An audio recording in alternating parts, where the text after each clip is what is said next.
Samantala, pag-uulat mula naman sa himpilan ng DWJO, ang Spirit FM CMN Infanta Quezon. CMN Live Nation. Camille Soriano, magandang araw sa iyo.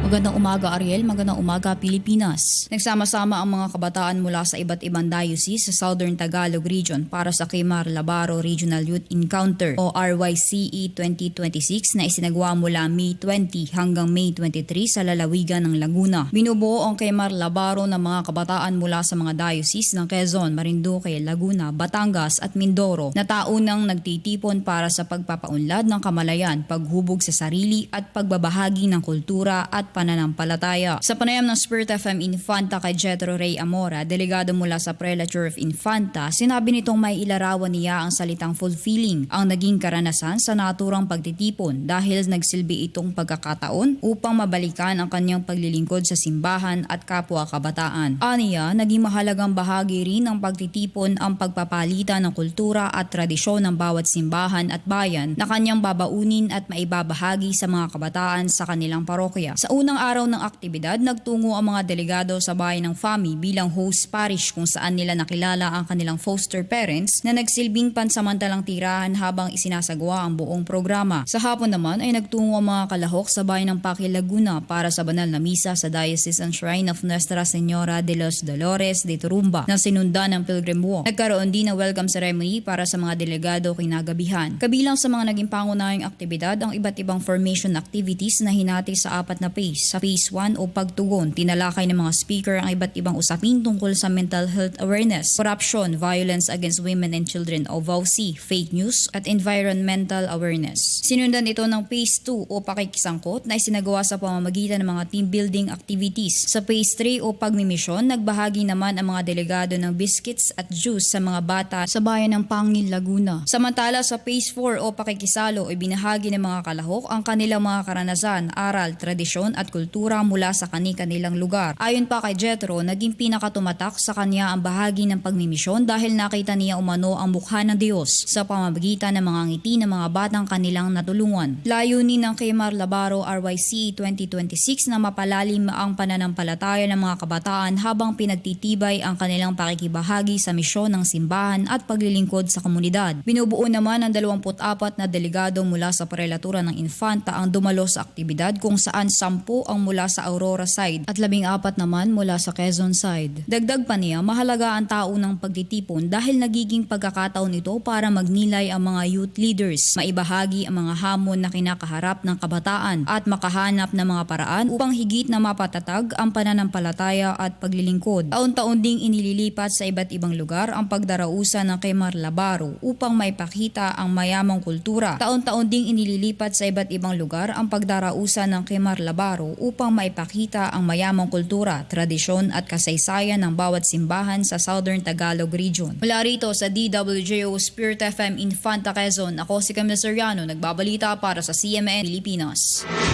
CMN Live Nationwide. Maraming salamat, Camille Soriano, mula po sa himpilan ng DWJO, ang Spirit FM CMN Infanta Quezon.